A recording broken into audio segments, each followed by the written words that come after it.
আমার আল্লাহ জানায় দেয় পয়গম্বর আপনি জানায় দেন আমাকে যদি ভালোবাসতে হয় আপনাকে ভালোবাসতে হবে, আর আপনাকে ভালোবাসতে হলে যেন আপনার সুন্নতকে ভালোবাসে। ওগো পয়গম্বর আপনার ভালোবাসা ছাড়া আমার ভালোবাসা কোনো বান্দা নাগাল পাইবে না। অতএব আপনার ভালোবাসা আপনাকেই ভালোবাসতে হবে, আপনাকে ভালোবাসার পর আমার ভালোবাসা পাবে। আর আপনাকে ভালোবাসতে হলে যেন আপনার সুন্নতকে ভালোবাসে। আমার মায়ার নবীর সুন্নত, যেই বান্দা আমার মায়ার নবীর সুন্নতকে আঁকড়ে ধরবে, আমার মায়ার নবীর সুন্নতকে যেই বান্দা আমার মায়ার নবীর সুন্নতকে ভালোবাসবে, সেই বান্দা যেন আমার আল্লাহ পাক রব্বুল আলামিনকে ভালোবাসলো। যেই বান্দা আমার নবীর সুন্নতকে ভালোবাসলো গো, সেই বান্দা যেন আমার নবীকে ভালোবাসলো। যেই বান্দা আমার নবীকে ভালোবাসলো, সে যেন আমার আল্লাহ পাককে ভালোবাসলো। নবীজির সুন্নত যেই বান্দা ভালোবাসবে, সেজন্য আমার আল্লাহ পাক রব্বুল আলামিনকেই ভালোবাসলো। দেখেন, মূল গোড়া কিন্তু রাসূলের সুন্নতকে ভালোবাসতে হবে। যদি রাসূলের সুন্নতের পাবন্দি না থাকে, তাহলে সেই ভালোবাসা আপনার আল্লাহর কাছ পর্যন্ত আপনাকে নিবে না। অতএব আমার আপনার জেনে থাকা দরকার, রাসূলের সুন্নতকে আঁকড়ে ধরলেই আল্লাহ পাক রব্বুল আলামিনের ভালোবাসার নৈকট্য লাভ করতে পারব। ও মুসলমান আল্লাহর গোলাম, সাহাবায়ে কেরামদের কেমন ভালোবাসা, সাহাবায়ে কেরামদের কেমন ভালোবাসা ছিলেন আমার নবীর উপর। আমার আর আপনার কেমন ভালোবাসার মুমিন। আমার মায়ার নবীকে যদি ভালোবাসতাম, আজকে আমার গালে দাড়ি নাই, দাড়ির মধ্যে অস্ত্র লাগাই। অথচ আমার মায়া নবী এই দাড়ির জন্যই ছোটখাটো সুন্নতের জন্য উহুদের ময়দানে রক্ত ঝরাইছে, তায়েফের ময়দানে আমার নবী মার খেয়েছে, দান দান মোবারক শহীদ করছে রে। অথচ এই ছোটখাটো সুন্নতের জন্য আমার নবীজি তায়েফের ময়দানে, উহুদের ময়দানে, বদরের ময়দানে মার খেয়ে রাসূলের শরীরটাকে অক্ষত করেছে। ও মুমিন আল্লাহর গোলাম, আমার মায়ার নবীর সেই করুণ কাহিনী, সেই দুঃখের কাহিনীর কথা স্মরণ হলেও বুঝি দাড়ির মধ্যে অস্ত্র লাগাইতে মন চায়। আমার নবীজির সেই তায়েফের কথা মনে পড়লে আমার তো মনে হয় কোনো বান্দার দাড়ির মধ্যে অস্ত্র লাগানোর সাহস পায় না। কারণ তায়েফের ময়দানে আমার নবীর এমনভাবে আঘাত করছে, আমার নবীর দেহটাকে ক্ষত বিক্ষত করে ফেলছে তায়েফের দুষ্ট কাফের ছেলেবেলেরা। এই কাফের ছেলেবেলেরা আমার নবীর পাথর মারতে মারতে আমার নবীজির দেহটারে রক্তাক্ত করে ফেলছে। আমার নবীজি তায়েফের জমিনে রুলার মতো ধপাস করে জমিনে বসে গেছে। ও মুসলমান আল্লাহর গোলাম, এই তায়েফের ময়দানে মায়ের খাওয়ার উদ্দেশ্যটা কি, কারণ কি আমি জানতে চাই।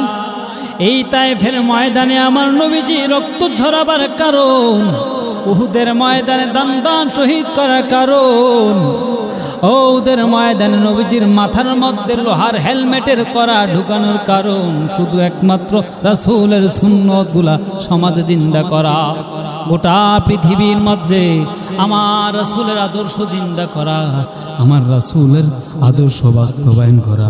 এটাই ছিল কারণ, এটাই ছিল উদ্দেশ্য, এটাই ছিল একমাত্র পথ।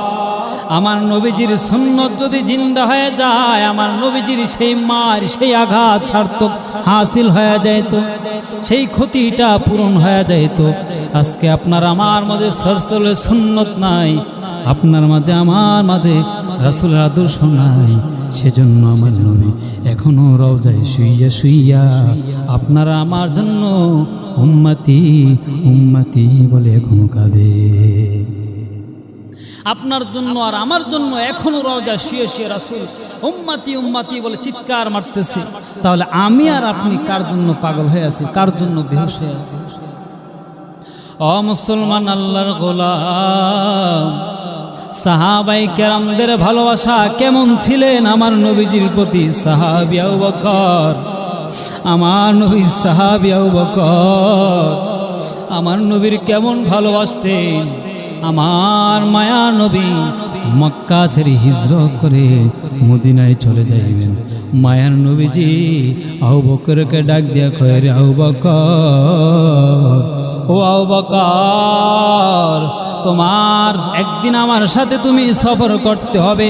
ওরে আবু বকর, তুমি একদিন, আমি যেদিন মক্কা ছেড়ে মদিনায় হিজরত করে চলে যাব, তুমি ওই দিন কালা আমার সাথে মদিনায় হিজরত করে যেতে হবে। 4 মাস 10 দিন আগের কথা, ঠিক 4 মাস 10 দিন পরে আমার নবীজির বাড়িতে গিয়া, আবু বকরের বাড়িতে গিয়া আমার নবী ছোট্ট করে একটা আওয়াজ দিলেন, আবু বকর। আমার নবীর ডাক শুই না আবু বকর ঘর থেকে হাজিরাতে লাব্বাইকা সাদাইকি ইয়া রাসূলুল্লাহ। আবু বকরের আওয়াজ শুই না আমার নবী ডাক দেয়, কই আবু বকর, আপনি কি রাত্রিবেলা ঘুমান নাই? আবু বকর বলে, পয়গম্বর, যেই দিন থেকে আপনি বলেছিলেন মক্কা ছেড়ে হিজরত করে মদিনায় চলে যাবেন, ও পয়গম্বর, ওই দিন থেকে আমি আবু বকর বিছানায় পিঠ লাগাই। ও পয়গম্বর, ওই দিন থেকে আমি আবু বকর বিছানায় পিঠ লাগাই নাই। যেদিন থেকে আপনি বলেছেন মক্কা ছেড়ে মদিনায় হিজরত করে চলে যাবেন, ওই দিন থেকে আমি আবু বকর, রাসূল আপনার ভালোবাসার খাতিরে আমি আবু বকর বিছানায় পিঠ লাগাই নাই। আমার নবী ডাক দেয়, কয়, রে আবু বকর, এমন পাগলামিও বুঝি মানুষে করে? আবু বকর ডাক দেয়, কয়, ইয়া রাসূলুল্লাহ, শুধু আমি আবু বকর নয়, আমার মেয়ে আসমাটাও ঘুমায় নাই। আমার মেয়ে আসমাও নাস্তা বানায় প্রতিদিন রাত্রিবেলা অপেক্ষা করে, কখন আমার মায়ার নবীজি আসবে। আমার মায়ার নবীজি আসলে আমার বাবাকে নিয়ে যাবে সফরে। যদি আমার বাবা কষ্ট পায়, নবীজি যদি ক্ষুধার্ত পায়, সেজন্য নাস্তা রেডি করে অপেক্ষা করে। আবু বকর ডাক দিয়ে কয়, ইয়া রাসূলুল্লাহ, শুধু আমার মেয়ে আসমাও ঘুমায় নাই, শুধু তাই নয়, ওই যে দাঁড়ানো একটা উট দেখতেছেন গো নবীজি, ওই উটও সারা রাত দিন রাত ঘুমায় না। কারণ মায়া নবীজি কখন আইসা যদি সফরে যাওয়ার জন্য যদি আমাকে ডাক দেয়, যদি আমার মায়ের নবীজি একটু দেরি হইলে যদি কোনো কাফের দুশমন আমার নবীজির গায়ে আঘাত করে ফেলে, একটা উটও আমার নবীজিকে ভালোবাসতে ভুলে নাই, একটা উট আমার নবীর ভালোবাসতে ভুলে নাই। একটা উট, একটা প্রাণী আমার নবীর ভালোবাসাটা বুঝে গেছে। ও নবীর উম্মত, আল্লাহর গোলাম, আজকে আমার আপনার ভালোবাসা মুখে মুখে বলে, নবী গো, আপনাকে ভালোবাসি, জীবনের চাইতে ভালোবাসি, কিন্তু আমার নবীজির দাড়িটা দেখাইয়া আমার নবীরে বলতে পারো না, নবী, এই যে আপনার সুন্নতটারে রেখে দিলাম, এই যে আপনার সুন্নতি টুপিটা পরে নিলাম, এই যে আপনার সুন্নতি পাঞ্জাবিটা গায়ে দিয়ে আপনার ভালোবাসা বহির প্রকাশ দেখাইলাম।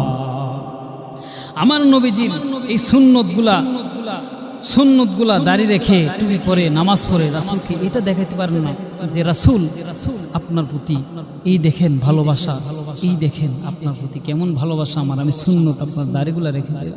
অথচ দাড়ি নাই, নামাজ নাই, ইসলামের শরিয়া কোনো বিধান মানার কোনো খবর নাই, অথচ আমি আর আপনি রাসূলের আশিক দাবি করি, তাও আবার কি সুন্নি, তাও আবার সুন্নি দাবি করি। আফসোস, আফসোস, এই জাতিকে কিভাবে বোঝাবো, কবে বোঝাবো? আল্লাহর নবীর সাহাবী আবু বকর, আমার নবীজির সাহাবী ওমর, আমার নবীর সাহাবী উসমান, আমার নবীর সাহাবী হযরত আলী, তারা কেমন ভালোবাসতেন আমার নবীকে। আবু বকর গভীর রাত যখন আমার মায়ের নবী ঘর দরওয়াজায় গিয়ে ডাক দিলেন, আবু বকর 4 মাস 10 দিন আগের কথা, 4 মাস 10 দিন আগে আমার নবী আবু বকরকে ডাক দিয়েছিলেন, বলেছিলেন যে হিজরত করবে। 4 মাস 10 দিন পর ছোট্ট করে একটা ডাক দিলেন, আবু বকর লাব্বাইকা ওয়া সাদাইকা ইয়া রাসূলুল্লাহ। আবু বকর হাজিরা দিলেন। কেমন ভালোবাসা! আবু বকর ঘুমায় নাই। ওমর একদিন আল্লাহর নবীর দরবারে হাজির। আমার নবী ডাক দেয়া কয়, রে ওমর, তুমি যদি আমাকে ভালোবাসো তাহলে তোমার পরিবার, তোমার বিবি, তোমার স্ত্রী, তোমার পরিবার, তোমার ধন সম্পদ সবকিছু তোমার জীবনের চাইতেও আমাকে ভালোবাসতে হবে। ওমর ডাক দিয়ে কয়, ইয়া রাসূলুল্লাহ, আমি আমার পরিবার, আমি আমার ধন সম্পদ সব থেকে আপনাকে বেশি ভালোবাসতাম, কিন্তু নবী গো, আমি আমার জীবনের চাইতে আপনাকে বেশি ভালোবাসতে পারি নাই। আশ্চর্য, আশ্চর্য। ওমর বলতেছে, আমার জীবনের চাইতে আপনাকে বেশি ভালোবাসতে পারি না। আমার নবী জবাব দিয়ে দিলেন, সাচ্চা জবাব দিয়ে দিলেন, রে ওমর, তুমি লিখে রাখো, জেনে রাখো, যতদিন তুমি তোমার পরিবার, তোমার জীবন, তোমার আহাল পরিবার, ধন দৌলত থেকে এমনকি তোমার জীবনের মায়ার চাইতেও যদি আমি মুহাম্মদ নবীকে যদি ভালো না বাসো, তাহলে তুমি ওমর এখনো পাক্কা ইমানদার মুসলমান হতে পারো নাই।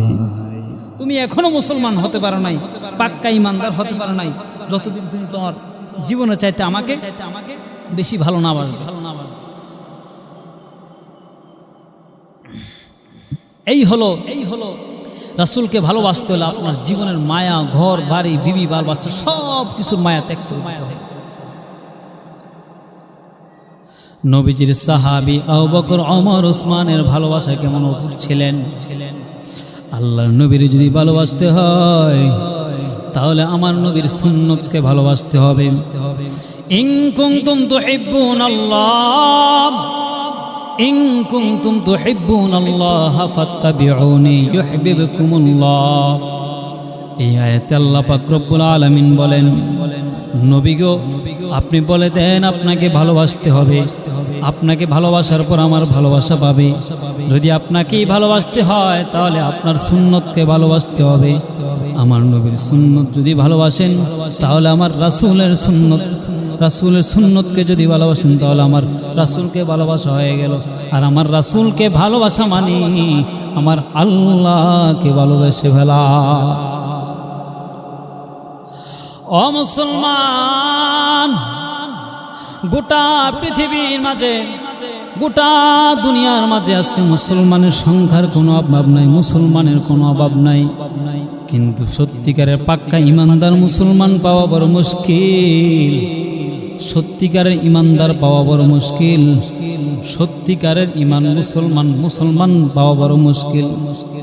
আজকে আমরা মুসলমান দাবি করি, সকালবেলা ইমানদার ঘর থেকে বের হই, সন্ধ্যা হলে আবার বেঈমান হয়ে ঘরে ফিরি। আল্লাহর নবী বলেন, কিয়ামতের আগ মুহূর্তটা এমন পরিস্থিতি হবে, মানুষ সকালবেলা মুসলমান হয়ে ঘর থেকে বের হবে, আবার সন্ধ্যাবেলায় আবার ঈমান হারা হইয়া ঘরে ফিরবে। আল্লাহর এক বান্দা কবরের লাশ চুরি করত, এক আল্লাহর গোলাম কবরের লাশ চুরি করত, কবরের লাশ। ওই আল্লাহর বান্দা একদিন কবরের লাশ চুরি করতে গিয়া আবু ইউসুফ রহমতুল্লাহ আলাইহি বলেন, ঘটনাটা উল্লেখ করেছেন। ওনার একটা মজলিসে একটা লোক প্রায় সময় এসে মুখের চেহারার অর্ধেক ঢেকে রেখে বসে থাকে। আবু ইউসুফ রহমতুল্লাহ আলাইহি বলেন, আপনার চেহারা অর্ধেক আপনি ঢেকে রাখার কারণ কি? ওই আল্লাহর বান্দা ডাক দিয়া কয়, ও আবু ইউসুফ রহমতুল্লাহ আলাইহি, আমার চেহারা অর্ধেক ঢেকে রাখার কারণ হলো আমি আপনাকে এই কথাটা বলবো, তবে আপনি কথাটা কারো কাছে বলতে পারবেন না, আপনার মাঝে এবং আমার মাঝে যেন কথাটা থেকে যায়। আবু ইউসুফ রহমতুল্লাহ আলাইহি বলেন, হ্যাঁ ঠিক আছে, তাহলে আমি কারো কাছে বলবো না। ওই আল্লাহর বান্দা ডাক দিয়া কয়, ও আবু ইউসুফ, আমি আগে লাশ চুরি করতাম, মানুষের কবর থেকে লাশের কাফনের কাপড় চুরি করতাম। একদিন আমি একটা কবর, মহিলা মারা গিয়েছে, ওই মহিলার কবরে যখন আমি ঢুকলাম, কবরটা খনন করে যখন মহিলার কাফন চুরি করতে গেলাম, ওই মহিলার কাফনের কাপড় ধরে যখন আমি টান মারলাম, টান মারার সাথে সাথে দেখি কাফনের কাপড় আসতেছে না। কারণটা কি? আমি আবার হাঁটু গেড়ে বসে ওই মহিলার কাফনের কাপড়টা আমি টানা শুরু করলাম। অমনিতেই দেখি ওই মহিলা কাফনের কাপড়ের ভিতর থেকে আমাকে কেমন জোরে চড় লাগাই দিছে। আমার এই গাল এক সাইড, এক পাশ থেতলায় গেছে, 5টা আঙ্গুলের দাগ লেগে গেছে। ও ও আবু ইউসুফ ভাই, সেজন্য আমি আমার চেহারা ঢেকে রাখি। আবু ইউসুফ বলে, আশ্চর্য ঘটনা, তাহলে আপনি কেন এতদিন বললেন না? আবু ইউসুফ রহমতুল্লাহ আলাইহি ডাক দিয়ে কয়, ভাই তুমি যে এতদিন লাশ চুরি করতা, মানুষের লাশ চুরি করতা, তাহলে মানুষের চেহারা তো আমরা ক্যাবলামুখী করে দাফন করে, তাহলে তুমি যে লাশ চুরি করতা, লাশের চেহারা তো ক্যাবলামুখী করে দিতাম, তুমি কোন দিকে দেখতা? তুমি লাশ কবর খনন করে লাশের চেহারাটা কোন দিকে দেখতাম? ওই লোকটা আবু ইউসুফ রহমতুল্লাহ আলাইহিকে জবাব দেয়, ও আবু ইউসুফ ভাই, আমি প্রায় কবর তো খনন করলাম, প্রায় কবর থেকে আমি কাপড় চুরি করলাম, অধিকাংশ কবরের খনন করে দেখলাম, অধিকাংশ কবরের মাঝে মুর্দাবাসীর চেহারা পূর্ব দিকে ফিরানো। আবু ইউসুফ রহমতুল্লাহ আলাইহি ডাক দিয়ে কয়, আল্লাহর কসম, আল্লাহর কসম, যতগুলা লাশের চেহারা তুমি পূর্ব দিকে ফিরানো দেখেছো, অতগুলা মানুষ মুসলমান ছিল, কিন্তু তারা ঈমান হারা হইয়া বেদিন অবস্থায় মারা গিয়েছে। তাদের চেহারা পূর্ব দিকে পশ্চিম দিকে ফিরে দাফন করে কবর রাখা আসার পর দেখে তারা চেহারা পূর্ব দিকে ফিরে যায়। আবু ইউসুফ রহমতুল্লাহ আলাইহি বলেন, আল্লাহর কসম, এরা বেদিন অবস্থায় মারা গেছে। অথচ দেখেন মুসলমানে কিন্তু জানাজা টানাজা কাফন টাফন পরে কবর রাখা হয়েছে, চেহারা ঘুরে গেছে, কারণ তারা বেদিন অবস্থায় মারা গেছে, ঈমান হারা হয়ে মারা গেছে। ও মুসলমান আল্লাহর গোলাম, এই সমাজে অধিকাংশ মানুষ ঈমান হারা হয়ে ঘুরতেছে, খবর নাই। কেউ করে পীর পূজা, কেউ করে মাজার পূজা, কেউ করে নেতা পূজা, কেউ করে নেত্রী পূজা, কেউ করে মানুষ পূজা। ও মুসলমান, আজকে তুমি আমার আল্লাহকে ভুলে গিয়েছো দুনিয়ার পূজার পিছনে লাইগা, আজকে তুমি আমার রবকে ভুলে গিয়েছো দুনিয়ার পিছনে লাইগা। ও মুসলমান আল্লাহর গোলাম, দুনিয়া দুনিয়া করতে করতে আর কয়দিন তুমি হাঁটবাম? আল্লাহর নবী বলে, যারা দুনিয়াকে মহাব্বত করে নেয়, দুনিয়াকে মহাব্বত করে অন্তরে দুনিয়ার ভালোবাসা জমায় নেয়, তাহলে তার অন্তরটা হেদায়েতের আলো দেখে না। কারণটা হলো হেদায়েতের আলো এই অন্তরের মধ্যে জোরপূর্বক ঢুকতে চায় না, কারণ অন্তরের মধ্যে সে দুনিয়ার মহাব্বত ঢুকায় ফেলছে। কিন্তু যার অন্তরে হেদায়েতের আলো হেদায়েতের স্থান করে নিয়েছে, যার অন্তরে হেদায়েত স্থান করে নিয়েছে, নেক স্থান করে নিয়েছে, আল্লাহর নবী বলেন ওই কলমের মধ্যে দুনিয়া জোর করে ঢুকতে চায়, দুনিয়া জোরপূর্বক করে ওই কলমের মধ্যে স্থান করে নিতে চায়। কিন্তু যার ভিতরে দুনিয়ার মহাব্বত ঢুকে গিয়েছে, ওই বান্দার অন্তরে আল্লাহর নবী বলেন ওই বান্দার অন্তরে হেদায়েত জোর করে ঢুকতে চায় না। কারণ হেদায়েত হলো ভদ্র, কারণ হেদায়েত হলো সঠিক ইহদিনাস সিরাতাল মুস্তাকিমের রাস্তা। এই হেদায়েত হলো একটা ভদ্র নম্র, সে কারো জায়গা জোরপূর্বক দখল করে না। কিন্তু দুনিয়া যার কলবে ঢুকে গেছে, এই হেদায়েত ইচ্ছা করে তারা ঢুকতে চায় না, কারণ জোর করে দখল করতে চায় না। কিন্তু যে হেদায়েতের পথে আছে, যার কলবে হেদায়েতের আলো আছে, সেই বান্দার কলবে দুনিয়া জোর করে ঢুকতে চায়। দুনিয়া হলো অভদ্র। ও মুসলমান আল্লাহর গোলাম, দুনিয়া করতে করতে করতে আর কতদিন দুনিয়ার পিছনে হাঁটবেন? এই দুনিয়া করতে করতে আর কয়দিন দুনিয়ার পিছনে ঘুরবেন? দুনিয়ার মায়া যদি ত্যাগ করতে না পারেন, তাহলে আখিরাতের ভালোবাসা আপনি কামাই করতে পারবেন না। যদি দুনিয়ার ভালোবাসা গ্রহণ করে নেন, তাহলে আখিরাতের ভালোবাসা পাইবেন না। হুব্বুদ দুনিয়া রাসু কুল্লি খতিয়া, দুনিয়ার মহাব্বত হলো সব গুনার মূল, দুনিয়ার মহাব্বত সব কিছুর মূল। আজকে দুনিয়ার পিছনে লাগার কারণে, দুনিয়াকে ভালোবাসার কারণে, দুনিয়াকে আঁকড়ায়া ধরার কারণে আপনি আখিরাত হারায় ফেলছেন, আপনার খবরও নাই। দুনিয়ার মহাব্বত অন্তরে ঢুকানোর কারণে আপনি আখিরাত হারায় ফেলতেছেন, আপনার খবর নেই। কোন দুনিয়ার পিছনে দৌড়ান? ও মুসলমান, কোন দুনিয়ার পিছনে দৌড়াইতেছেন? এই দুনিয়া একদিন আপনাকে লাথি মেরে কবরের মাঝে পার করে দিবেন মুসলমান। এই দুনিয়ার জন্য আর কত ঘুরবেন? যে বিবি বাল বাচ্চা সন্তানের জন্য বাড়ি বিল্ডিং বাহাদুরি আপনি কামাই করতেছেন, আপনি কি জানেন না ওই সন্তানগুলো একদিন আপনাকে কবরের পারে পার করে দিবে? আপনি কি জানেন না ওই সন্তানগুলো একদিন আপনাকে কবরের মধ্যে পাড়ায় পাড়ায় দাফন করবে? ও মুসলমান, আল্লাহর গোলাম, ওই সন্তানগুলো আপনাকে একদিন কবরের মধ্যে পাড়ায় পাড়ায় দাফন করবে। এই দুনিয়ার মায়া যদি না ছাড়তে পারেন, দুনিয়ার বাড়ি গাড়ি টাকা পয়সা ধন দৌলতের মায়া যদি না ছাড়তে পারেন, তাহলে জেনে রাখেন আল্লাহর ভালোবাসা, নবীর ভালোবাসা যদি অন্তরে না থাকে, দুনিয়ার ভালোবাসা দিয়া আখিরাত কোনো কাজে আসবে না। যেই সন্তান এত টাকা পয়সা ধন দৌলত দিয়া সন্তানকে দিয়ে গেলেন, সন্তানের জন্য রেখে গেলেন, ওই সন্তান যদি এই ধন সম্পদ পাইয়া গুনায় লিপ্ত হয়ে যায়, তাহলে আমার আপনি বোঝান এই সম্পদ দিয়ে আপনার কি ফায়দা হইল? এই দুনিয়া, এই টাকা, এই বাড়ি, এই গাড়ি, এই নারী দিয়ে আপনার কি ফায়দা হলো? আমি আপনার কাছে একটু জানতে চাই।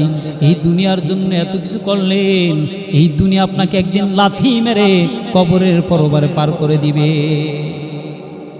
এই দুনিয়া আপনাকে একদিন লাথি মেরে দুনিয়া থেকে বিদায় দিয়ে দিবে। মানুষ কই যায় রে দুনিয়া ছাড়িয়া, মসজিদেরও পালকি আইনা দুলা দেয় সাজায়া তারে জনমের লাগিয়া। মসজিদেরও পালকি আইনা দুলা দেয় সাজায়া তারে জনমের লাগিয়া। এইবারে লাগিয়া কত করলা মারামারি, মামলা মোকাদামা কইরা খোয়াইলারে করি। এইবারে লাগিয়া কত করলা মারামারি, মামলা মোকাদামা কইরা খোয়াইলারে করি। আজকে তুমি যাবে চলে, আজকে তুমি যাবে চলে সব কিছু ফেলিয়া। মসজিদের পালকি আইনা দুলা দেয় সাজায়া তারে জনমের লাগিয়া। মসজিদের পালকি আইনা দুলা দেয় সাজায়া তারে জনমের লাগিয়া। ছেলে মেয়ে নববধূর প্রেমেতে মুজিয়া, নামাজ রোজা সব খোয়াইলা দুনিয়ায় আসিয়া। ছেলে মেয়ে নববধূর প্রেমেতে মুজিয়া, নামাজ রোজা সব খোয়াইলা দুনিয়ায় আসিয়া। সেই ছেলেরাই গোছল দেবে, সেই ছেলেরাই গোছল দেবে মশারি টানায়া। মসজিদের পালকি আইনা দুলা দেয় সাজায়া তারে জনমের লাগিয়া। মসজিদের পালকি আইনা দুলা দেয় সাজায়া তারে জনমের লাগিয়া। যেই সন্তানের জন্য দুনিয়া কামাই করতেছেন, যেই সন্তানের জন্য দুনিয়া বাড়ি গাড়ি বিল্ডিং বাহাদুরি কামাই করতেছেন, ওই সন্তানগুলা একদিন আপনাকে মশারি টানায় আপনাকে গোসল করে আপনাকে কাফন পরাইয়া, 3 টুকরা সেলাই বিহীন কাপড় পরাইয়া আপনাকে কবরের পারে নিয়ে পাড়ায় পাড়ায় দাফন করে দিয়ে আসবে। ওরে নবীর উম্মত, আল্লাহর গোলাম, একটা দিন বুঝে একটু সময় হয় না একটু ভাবার, একটু চিন্তা করার, যে আমি দুনিয়ার পিছনে লেগে গেলাম, যেই দুনিয়ার পিছনে আমি লেগে গেলাম, যেই দুনিয়ার লোভে আমি পড়ে গেলাম, যেই সন্তানের জন্য আমি বাড়ি গাড়ি বিল্ডিং বাহাদুরের টাকা টোকা কামাই করলাম, ওই সন্তানগুলো আমার মরণের পর কোন কাজে আসবে? ওরে নবীর উম্মত, আল্লাহর গোলাম, একটা সন্তান যদি আলেম না বানায় যেতে পারে, তাহলে এই সন্তানগুলা দিয়ে আপনার পরপারে কোনো কাজে আসবে না। একটা সন্তান যদি আপনি মানুষ না বানায় যেতে পারেন, তাহলে কেন আইছেন দুনিয়াতে? কেন আইছেন? এত সন্তান কেন? এই সন্তান কোন কাজে লাগবে? ওই দিন বুঝবেন, যেদিন কালা ওই দিন আটকা পড়ে যাবেন, ধরা পড়ে যাবেন, ওই দিন কালা বুঝবেন যে আপনার সন্তানগুলা আপনার কতটুকু উপকার লাগবে, নেককার সন্তান কতটুকু উপকার লাগবে, বুঝছেন? ওই দিন কালা বুঝবেন আপনি সন্তান নেককার সন্তান কতটুকু উপকার আসছে। এজন্য ভাইরা একটা সন্তান আপনাদের হাতে পায়ে ধরে বলে বোঝাই, একটা সন্তান আপনি দিনের জন্য, আপনার আখিরাতের স্বার্থে, আখিরাতের লাভবানের জন্য আপনি একটা সন্তানকে দিন শিখান, কোরআন শিখান, কমপক্ষে যেন আপনার কবরের পাশে দাঁড়ায় পড়তে পারে রব্বির হামহুমা কামা রব্বায়ানি সগীরা।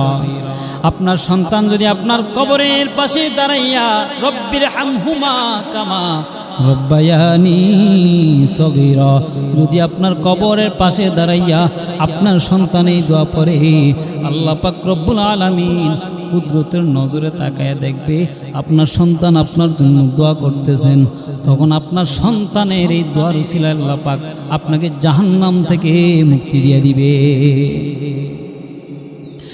ও মুসলমান, দুনিয়া কামাই করেন, কোনো বাধা নাই, কোনো বাধা নাই। সন্তানকে আপনি টাকা পয়সা দিয়ে গড়ায় তোলেন, কোনো বাধা নাই। কোনো সন্তানকে যদি নেককার সন্তান না বানায় যেতে পারেন তখনই সমস্যা। যখন আপনার সন্তান পথে ঘাটে অন্যায় করে মানুষের ক্ষয়ক্ষতি করে আপনাকে গালি শোনাবে, তখনই আপনার জন্য কাল হয়ে দাঁড়াবে হাসরের মাঠে। এই সন্তানগুলাকে দুনিয়াতে রেখে গেলেন, এই সন্তানগুলো আপনার জন্য কাল হয়ে দাঁড়াবে। ও নবীর উম্মত, আল্লাহর গোলাম, দুনিয়া থাকতে থাকতে মানুষের হিসাব কিতাব আপনি বোঝায় দেন। আপনার সন্তানগুলোকে আপনি নেককার সন্তান হিসেবে গড়ে তুলে যান। ও নবীর উম্মত, আল্লাহর গোলাম, একটা সন্তান যদি আপনি মানুষ না বানায় যেতে পারেন তাহলে পরকালে আপনি বুঝবেন একটা নেককার সন্তানের কতটুকু প্রয়োজন। আল্লাহর নবী বলেন, এই দুনিয়া যতদিন দুনিয়ার পিছনে লেগে থাকবেন, এই দুনিয়ার মায়া যতদিন লেগে থাকবেন, আপনি আখিরাতের কথা তত ভুলেই থাকবেন। হঠাৎ করে একদিন দেখবেন দুনিয়ার থেকে তপাস করে আপনি চলে গেছেন, দুনিয়া আপনাকে লাথি মেরে পরকালে পাঠিয়ে দিছে। ও নবীর উম্মত, আল্লাহর গোলাম, তাহলে আমারে বুঝান, কিয়ামতের ময়দানে আপনি কি নিয়ে আল্লাহর দরবারে দণ্ডায়মান হবে? আল্লাহর দরবারে কি নিয়ে দাঁড়াবেন? আমার একটু আপনি বুঝান, আল্লাহর দরবারে আপনি কি নিয়ে দাঁড়াবেন? ও নবীর উম্মত, আল্লাহর গোলাম,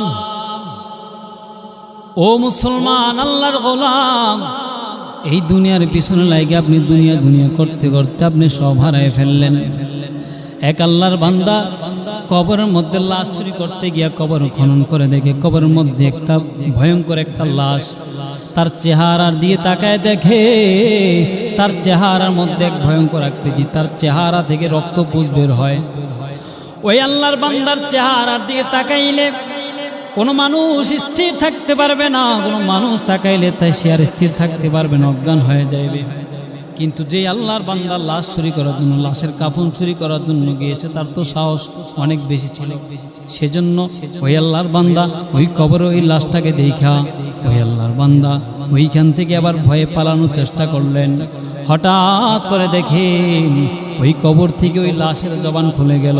আমি জানতে চাইলাম, কি ব্যাপার, আপনি এই শাস্তি কেন পাইতেছেন? ওই আল্লাহর বান্দা ডাক দিয়ে কয়, ভাই, আমার যে অবস্থা তুমি দেখতেছো কেন জানোনি? ওই আল্লাহর বান্দা বলেন, ওই কবরের ওই ভয়ঙ্কর লাশের জবান থেকে আমি শুনতে পাইলাম। ওই লোকটা ডাক দিয়া কয়, ও ভাই, আমি যখন মসজিদে আজান হইতো আমি আজান শুই না ঘুমায় থাকতাম, আজান শুই না নামাজে যাইতাম না, মসজিদের দিকে যাইতাম না। সেজন্য আমার আজকে এই পরিণতি। 2 নাম্বার কারণ, আলেম ওলামাদের কথা আমার কাছে ভালো লাগতো না, আলেম ওলামাদের কথা আমার কাছে পছন্দ হইতো না, সেজন্য আজকে আমার এই পরিণতি, সেজন্য আজকে আমার এই অবস্থা। আজকে আমি আলেম ওলামাদের কথা আমার কাছে পছন্দ হইতো না, আলেম ওলামাদেরকে আমি ভালোবাসতাম না, তাদেরকে আমার কাছে পছন্দ হইতো।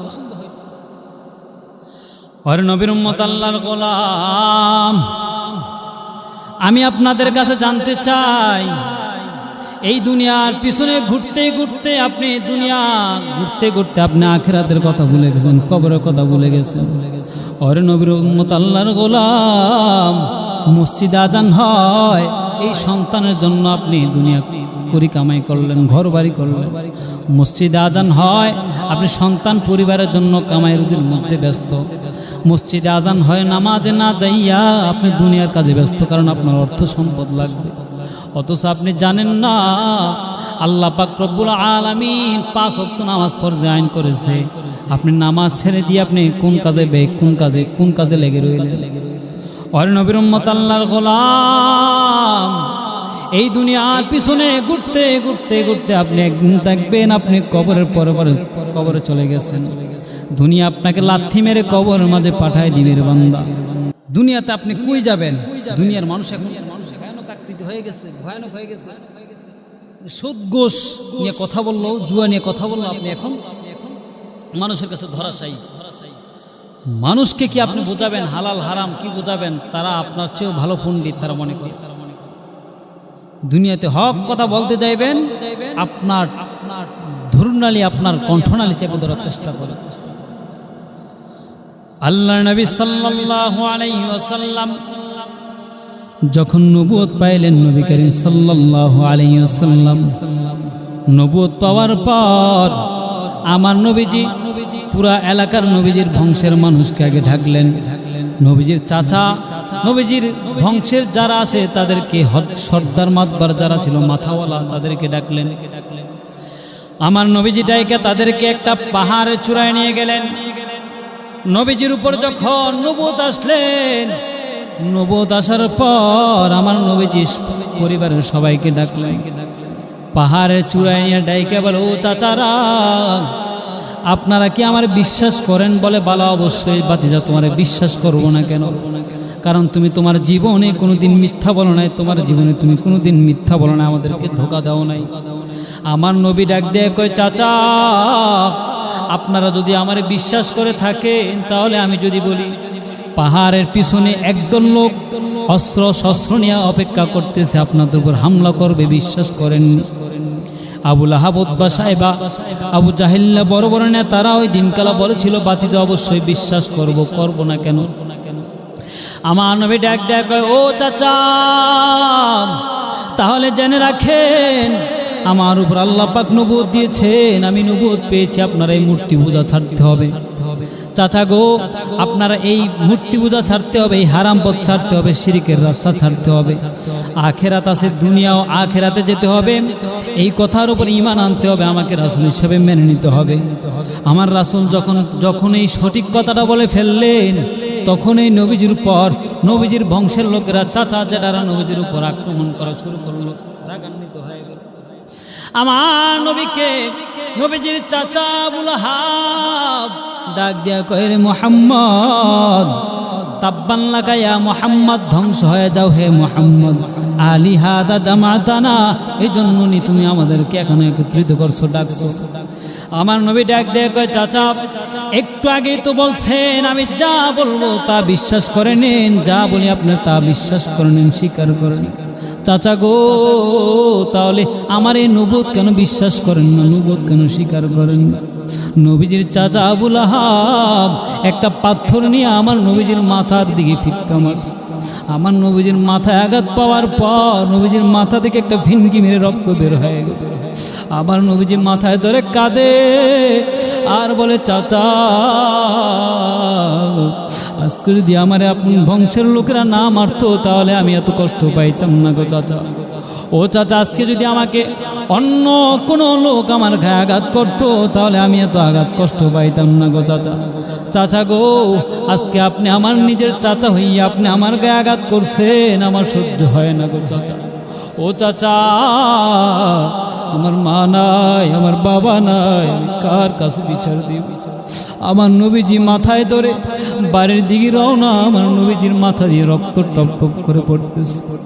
নবীজির চাচা, নবীজি সত্য কথা বলার কারণে নবীজির মাথার উপর আঘাত করলেন, নবীজির উপর আচরণ শুরু করলেন, জুলুম শুরু করলেন। তাহলে বুঝে নেন, নবীজি সত্য কথা বলার কারণে নবীজি মানুষের কাছে তিতা হয়ে গেছেন, সমাজের কাছে তিতা হয়ে গেছেন, চাচা জেঠাদের কাছে তিতা হয়ে গেছেন।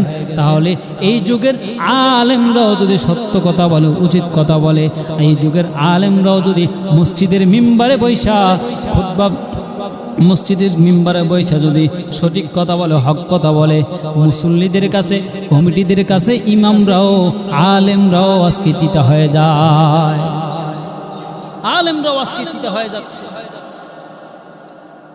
আলেমরা আজকে মানুষের কাছে তিতা হয়ে যাচ্ছে।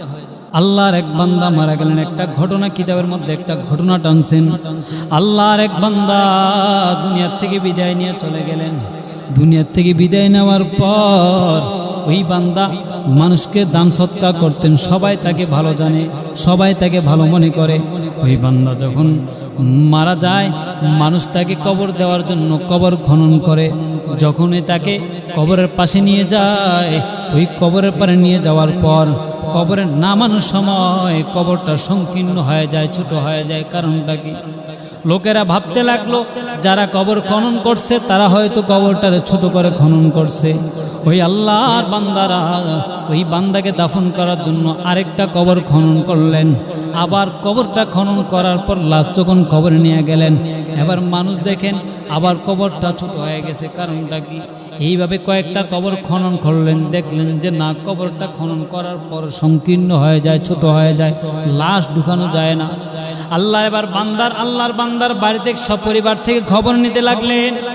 লোকজন তার পরিবারকে জিগাইতে লাগলেন এই আল্লাহর বান্দা কি অন্যায় করতো, কি এমন পাপ করেছে যার কারণে আজকে তাকে দাফন করা যাচ্ছে না, তাকে দাফন করার জন্য সম্ভব হচ্ছে না। কারণটা কি?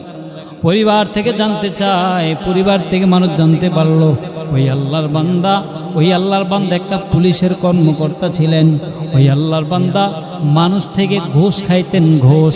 এজন্য আল্লাহ পাক রব্বুল আলামিন ঘুষের শাস্তি যে কত ভয়ানক এই দুনিয়াতে সামান্য আলামত দিয়া বোঝাই দিলেন।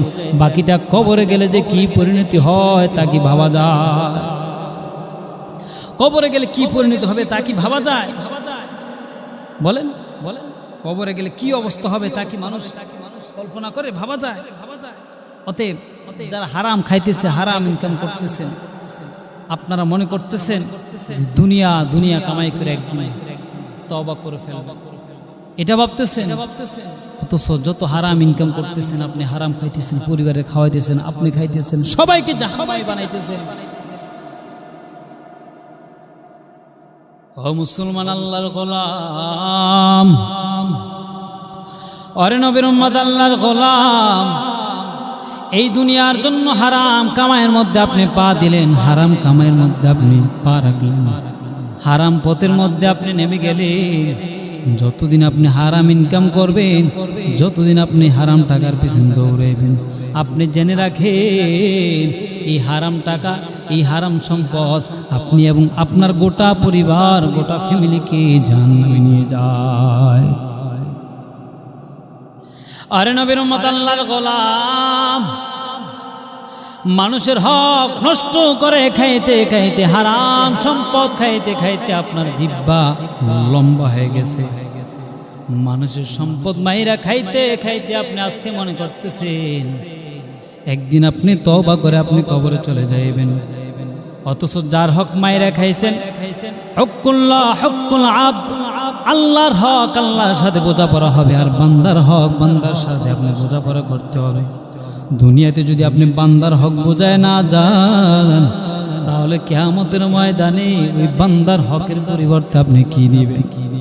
আল্লাহ নবী বলে কিয়ামতের ময়দানে সবচেয়ে বড় অসহায়, সবচেয়ে বড় বান্দা, সবচেয়ে বড় অসহায় কে জানুনি?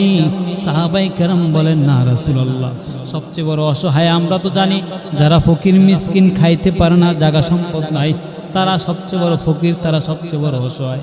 আল্লাহর নবী ডাক দেয়া কয়, সাহাবীরা রে, কিয়ামতের ময়দানে সবচেয়ে বড় অসহায়, সবচেয়ে বড় অসহায়, সবচেয়ে বড় মিসকিন, সবচেয়ে বড় গরিব হবে তারা যাদের নামাজও ঠিক ছিল, যাদের রোজাও ঠিক ছিল, যাদের হজ যাকাত তাসবিহ তালিম সব কিছু ঠিক ছিল, যাদের আমল ঠিক ছিল, কিন্তু এরপরেও তারা আমলের খাতা শূন্য পাইবে, শূন্য। কারণটা কি? তারা মানুষের হক মাইরা খাইতো, অন্যের হক নষ্ট করে খেয়েছে। এজন্য তাদের আমলনামা যাদের হক মেরে খেয়েছে তাদেরকে দিয়ে দেওয়া হয়েছে, এবং তাদের গুনাহগুলা যারা হক মেরে খেয়েছে তাদের কাঁধের উপর বসায় দেওয়া হয়েছে। নবী বলেন, যারা অন্যের হক মাইরা খায়, তাদের গুনাহগুলা যারা মেরে খেয়েছে তাদের উপর চাপায় দেওয়া হয়। আল্লাহর নবী বলেন তাদের চেয়ে বড় অসহায় কিয়ামতের ময়দানে আর কেউ হবে না। আল্লাহর নবী মানুষের হক পাওনা দেওয়ার ব্যাপারে কতটা সতর্ক ছিলেন।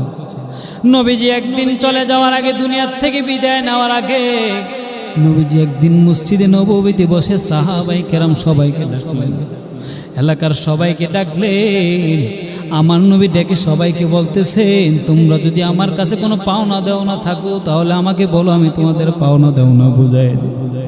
আমার নবী ডাক দেয়া কয়, সাহাবীরা রে, তোমরা যদি আমার কাছে কিছু পাও, তোমরা যদি আমার কাছে কিছু পাওনা দেওনা থাকো তাহলে বলো, আমি তোমাদের পাওনা দেওনা বুঝাই দেব। কোনো সাহাবী কথা বলে না, কোনো সাহাবী মাতে না, কোনো সাহাবী বলে না রাসূল আপনার কাছে আমি এটা পাবো ওইটা পাবো।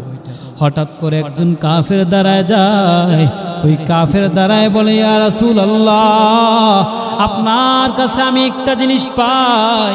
বলে, কি পাও বলো, আমি তোমারটা বোঝাই দিই, কি পাও বলো।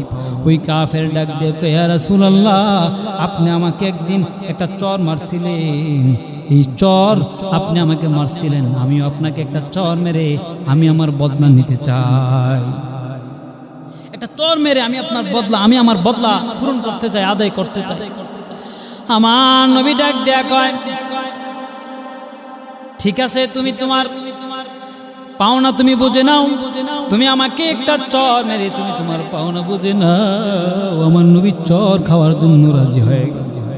ওই মজলিসে আবু বকর, ওই মজলিসে ওমর, ওই মজলিসে আরো সাহাবায়ে কেরাম বসা।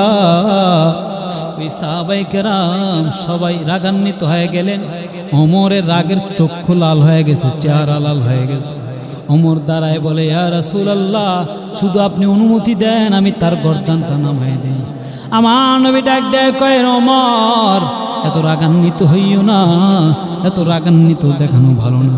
ওরে ওমর, আইন সবার জন্য সমান, যদি আমি আজকে তার পাওনা বুঝে না যাই তাহলে আমি যদি জাহান্নামের আসামি ওই, তুমি বলো, তুমি ওমর জাহান্নামের আসামি, আমার বদলে জাহান্নামে যাইবে কিনা। ওমর ডাক দেয়া কয়, নবী, কারো বদলায় কেউ জাহান্নামের আগুনে যাইতে চাইবে না।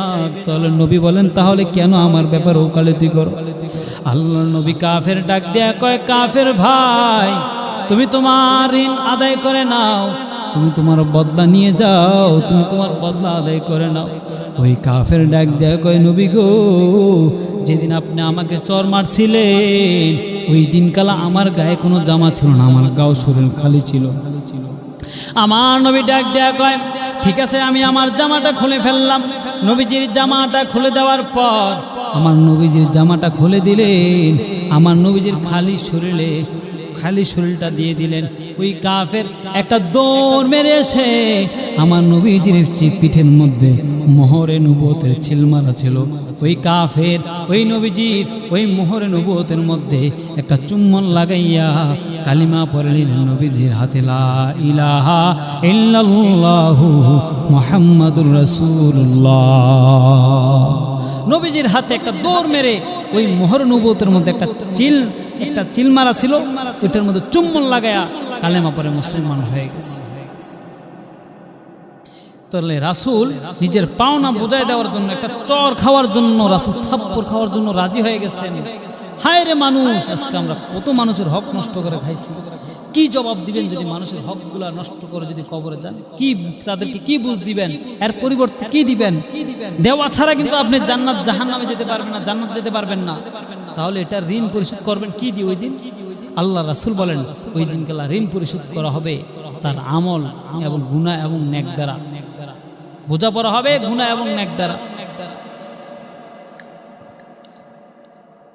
তাহলে আপনি আর আমি দুনিয়ার পিছনে লাগিয়া, দুনিয়ার পিছনে পইরা আপনি আর আমি এই সংসারের জন্য হালাল না হারাম ইনকাম খবর নাই, আমরা ধুমছে হারাম ইনকাম না হালাল খবর নাই, আমরা ধুমছে টাকা অর্থ সম্পদ কামাই করতেছি। যদি এই সম্পদের মাধ্যমে অন্য কারো সম্পদ হক ঢুকে থাকে তাহলে আপনি আপনার পরিবারের জানাশোনা সত্ত্বেও যদি পরিবারে খায় তাহলে আপনার পরিবারও জাহান্নামের আসামি হবে। আল্লাহ পাক রব্বুল আলামিন ওই দিন কালা মানুষকে ডাকবেন, আইনাল মুলুক আইনাল জাব্বারুন, আজকে দুনিয়ার ক্ষমতাসীনওয়ালারা কোথায়? আজকে দুনিয়ার রাজা বাদশারা কোথায়? লিমানিল মুলকুল ইয়াউম, আজকের দিনের রাজত্ব কার? কিয়ামতের ময়দানে আল্লাহ পাক রব্বুল আলামিন বলবেন আজকের দিনের রাজত্ব কার? আজকে জুলুম জালেম যারা অত্যাচার করেছিল তারা কোথায়? ক্ষমতাশীলওয়ালারা কোথায়? টাকাওয়ালারা কোথায়? ধন সম্পদওয়ালারা কোথায়? আল্লাহ পাক রব্বুল আলামিন ওই দিন কালা গুরিম গুরিম কঠিন ভয়ঙ্কর আওয়াজ দিয়ে বলবেন, আল্লাহ পাক রব্বুল আলামিন মানুষকে ডাকবেন, জুলুমরা জালেমরা কোথায়? ক্ষমতাশীলওয়ালারা কোথায়? যারা মানুষের উপর অত্যাচার করেছে, মানুষের হক নষ্ট করেছে, জোরপূর্বক মানুষের জায়গা দখল করে নিয়েছে, আল্লাহ পাক রব্বুল আলামিন ওই দিন কালা জাহান্নামীদেরকে ডাকবেন আর বলবেন আজকের দিনে রাজত্ব কার? আল্লাহ পাক রব্বুল আলামিন তখন নিজে জবাব দিয়ে বলবেন লিল্লাহিল ওয়াহিদিল কাহ্হার, আজকের দিনের রাজত্ব শুধুমাত্র আমি একক আল্লাহর। ওই দিন কালা জাহান্নামীরা ভয়ে ভয়ে ভয়ে তারা পলায়ন করার চেষ্টা করবে। আল্লাহ পাক রব্বুল আলামিন বলবেন আজকের পালানোর কোনো রাস্তা নাই, পালানোর কোনো পথ নাই, এইখান থেকে কেউ পালাইতে পারবে না, এইখান থেকে কেউ পালাইতে পারবে না, কারণ মরণ নাই। আল্লাহ পাক রব্বুল আলামিন ফেরেশতাদেরকে বলবেন ও ফেরেশতারা এই জাহান্নামীদেরকে ধর, এই জাহান্নামীদেরকে ধর, এই জালেমদেরকে ধর, এই অত্যাচারীদেরকে ধর, তাদেরকে ধরে ধরে জাহান্নামের শিকল লাগাইয়া জাহান্নামের দিকে নিয়ে যাও।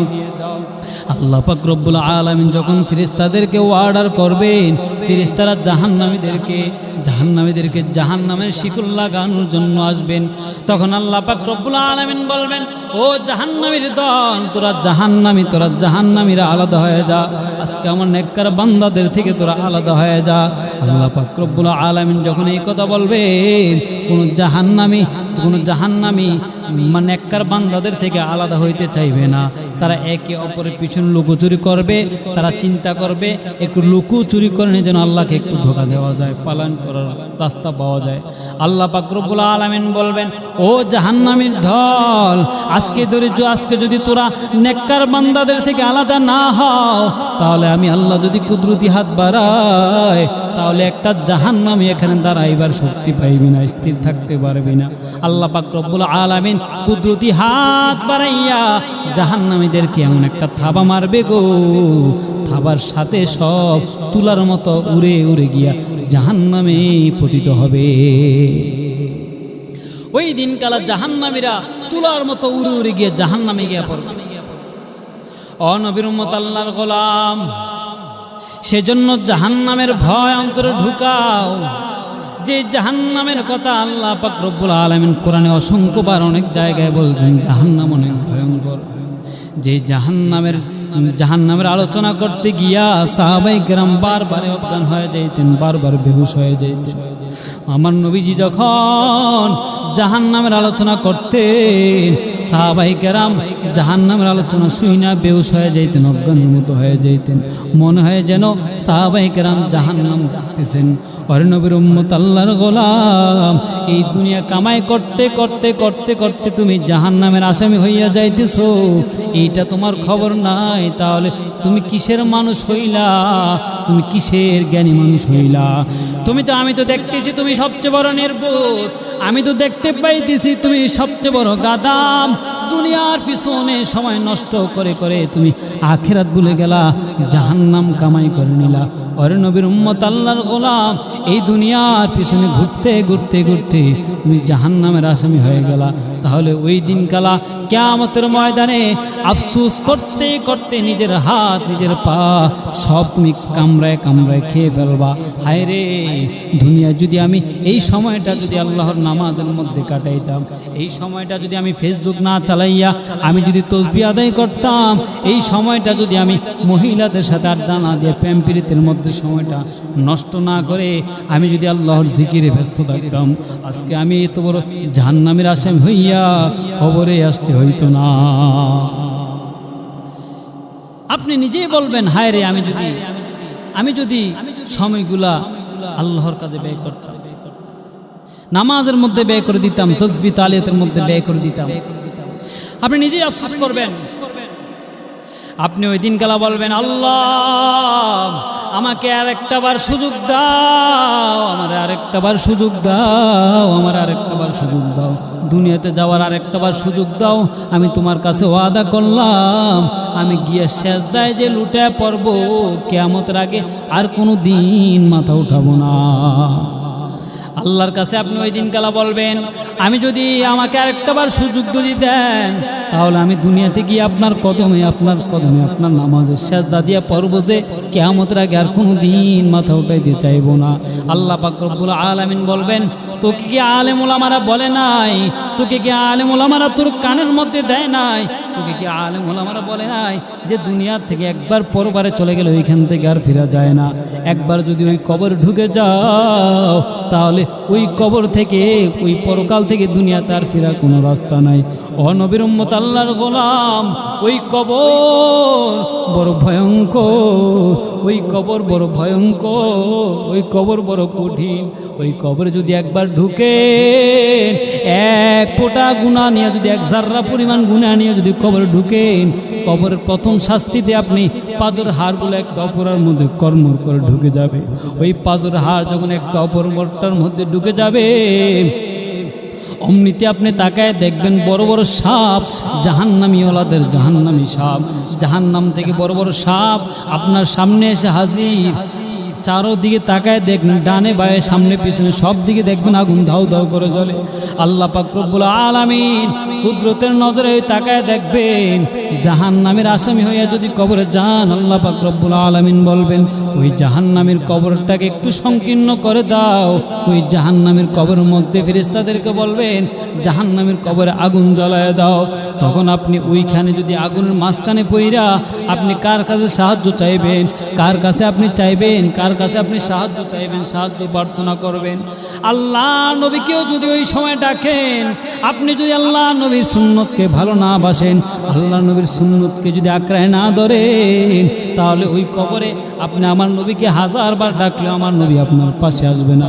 কারণ আপনি যদি দাড়ি ছাড়া অবস্থায় কবরে ঢুকেন, ফেরেশতারা আপনার কাফন খুলে দেখবে আপনার গালে দাড়ি নাই, তারা প্রথমেই ধরে নেবে এটা মুহাম্মদ নবীর উম্মত না, এটা মুহাম্মদ নবীর উম্মত না। ফেরেশতারা তখন বলবে যে না, এটা জাহান্নামের আসামি। আপনার প্রথমেই যদি দেখে আপনার কাফন খুলে আপনার গালে দাড়ি নাই, তাহলে তারা বলবে না, এটা মুহাম্মদ নবীর উম্মত। আর নবীর উম্মত, আল্লাহর গোলাম, কোন নবীর সুন্নতকে জবাই করে দিতেছেন, কোন নবীর সুন্নতকে জবাই করে দিতেছেন, কোন নবীর সুন্নতকে আপনি কুরবান করে দিলেন, কোন নবীর দাঁড়ের মধ্যে আপনি অস্ত্র লাগাইলেন, যেই নবী এখনো আপনার জন্য আমার জন্য রওজায় শুইয়া শুইয়া উম্মতি উম্মতি বলে কাঁদে, যেই নবী এখনো আপনার জন্য আমার জন্য রওজায় শুইয়া শুইয়া উম্মতি উম্মতি বলে বলে কাঁদে। ওরে নবীর উম্মত, আল্লাহর গোলাম, কিয়ামতের ময়দানে আমার নবী আপনাকে আমাকে ভুলবে না, তাহলে কেমনে আপনি আমার মায়ের নবীর সেই সুন্নতি দাড়ির মধ্যে অস্ত্র লাগান, এই সুন্নতের দাড়ির মধ্যে আপনি ব্লেড লাগান? কেমনে মনে চায় আমার নবীর বেদিনটা গালি দেয়, আপনি আমার নবীর আশিক হইয়া, আমার নবীর উম্মত হইয়া কেমনে ঘরে ঘুমায় থাকতে মন চায়? কেমনে ঘরে ঘুমায় থাকতে মন চায়? কেমনে মন চায় বলে? আল্লাহর নবীর ভালোবাসা যদি থাকতো, আল্লাহর প্রেম, আল্লাহর নবীর প্রেম ভালোবাসা যদি ভিতরে থাকতো, তাহলে যে কোনো মূল্যেই হোক আমার নবীর গাদ্দারকে, আমার নবীর শাকিম রাসূলকে, আমার নবীর সাথে যে গুস্তাখি করবে তার গর্দান নামানো ছাড়া আমার মনে শান্তি লাগবে। আর কোন নবীকে আপনি গালি দিতেছে, আমার কোন নবীকে গালি দিতেছে আপনি? আমরা কোন নবীর উম্মত হইয়া আমরা আমার নবীর গালি শুনে বসে থাক? যেই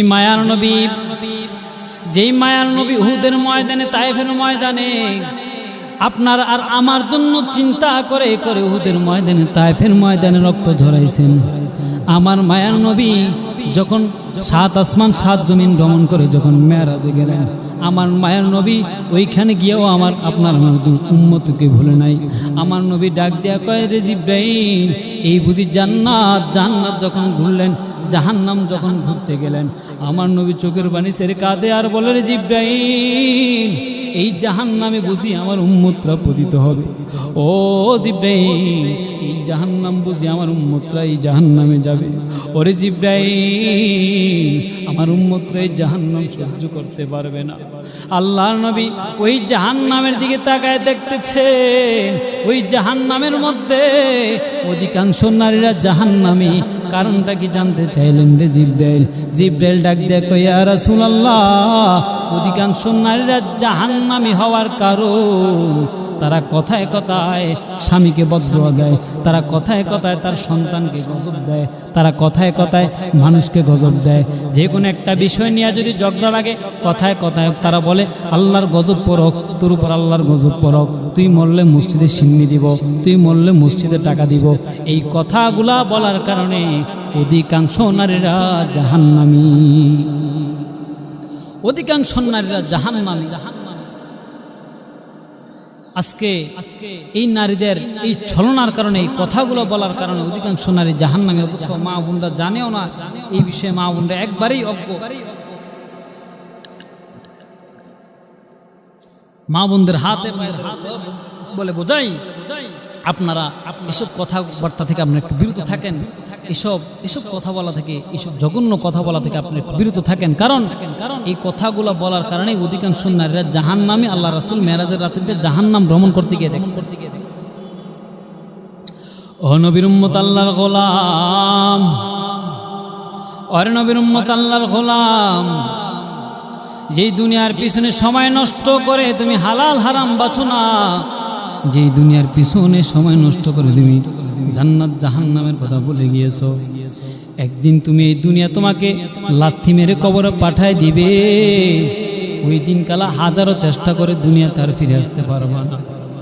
ওরে উম্মত আল্লাহর গোলাম, যেই জাহান্নাম তোমার জন্য অপেক্ষা করতেছেন, যে জাহান্নাম তোমার জন্য অপেক্ষা করতেছে, তুমি চিন্তাও নাই যে জাহান্নাম তোমার জন্য অপেক্ষা করতেছে। আজকে তুমি জাহান্নামের কথা ভুলে গিয়ে সুদের সাথে জড়িত হয়ে গেছো। আজকে তুমি জাহান্নামের কথা ভুলে গিয়ে তুমি জুয়ার টাকার সাথে জড়িত হয়ে গেছো। আজকে তুমি জাহান্নামের কথা ভুলে গিয়ে তুমি হারাম পথে, টাকা হারাম ইনকামের পথে নেমে গিয়েছো। আজকে তুমি জাহান্নামের কথা বলে গিয়ে তুমি জিনার পথে পা বাড়াই দিয়েছিল। বান্দারে, যেই জিনা করতে করতে তুমি মজা পাইতেছো, এই জিনার কারণে যেমন মজা পাও তেমন কঠিন শাস্তিও তোমার জন্য অপেক্ষা করতেছে।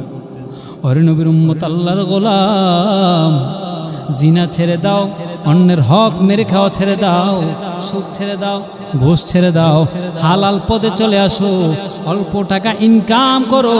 এই অল্প টাকা ইনকামের মধ্যে তুমি পান্তা বাদ দিও, যদি লবণ দিও, যদি পান্তা ভাত খাও, আল্লাহর কসম এর চেয়ে বড় শান্তি গোস্ত কুরমা পোলাও খাওয়ার চেয়ে এই লবণ পান্তা খাওয়া অনেক উত্তম, অনেক স্বাদে।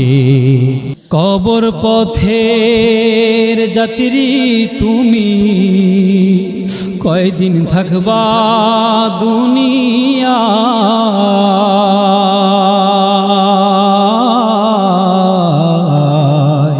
আজরাইল তো তোমার পিছে ঘুরছে সর্বদা, আজরাইল তো তোমার পিছে ঘুরছে সর্বদা। কবর যে এক কঠিন মাকাম,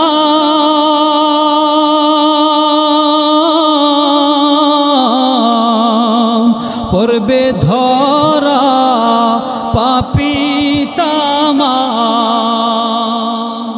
ওরে দাও দাও করে জ্বলবে আগুন, দাও দাও করে জ্বলবে আগুন, কোনো উপায় থাকবে না।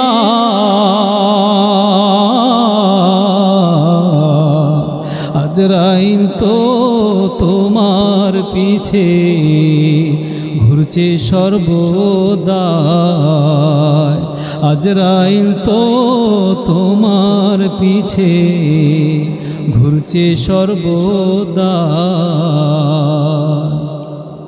কবরেতে যাওয়ার পরে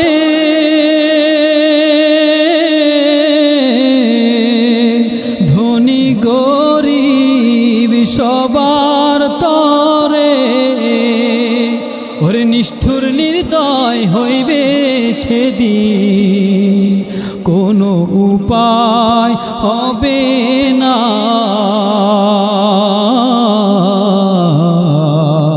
আজরাইল তো তোমার পিছে ঘুরছে সর্বদা, আজরাইল তো তোমার পিছে ঘুরছে সর্বদা।